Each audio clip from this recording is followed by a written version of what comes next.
యూట్యూబ్‌లో 2025లో ఏ విధంగా ర్యాంక్ అవ్వాలి? నంబర్ 1 కీవర్డ్ రీసెర్చ్ చాలా చేయండి.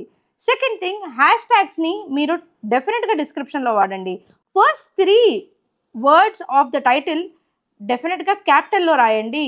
Are first letter of each వర్డ్‌ని మీరు క్యాపిటల్‌లో మెన్షన్ చేయండి రీడబిలిటీ కోసం.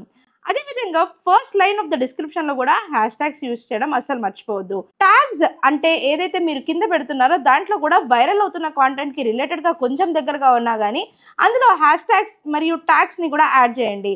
అన్నిటికన్నా ముఖ్యం సిటీఆర్ అంటే క్లిక్ త్రూ రేట్. ఏదైతే క్లిక్ చేయబడుతుందో దాని థంబ్‌నెయిల్ చాలా అట్రాక్టివ్‌గా పెట్టాలి.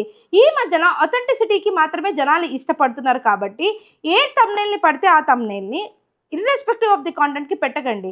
ఎందుకంటే జనాలకి చాలా క్లియర్‌గా తెలుసు ఇప్పుడు థంబ్‌నెయిల్‌లో ఒకటి కనిపిస్తుంది, వీడియోలో ఇంకోటి ఉంటుందని. సో, అథెంటిసిటీగా ఉన్న థంబ్‌నెయిల్‌ని మాత్రమే చూజ్ చేసుకోండి. దానికి కావాల్సిన టైటిల్‌ని మాత్రమే రాయండి.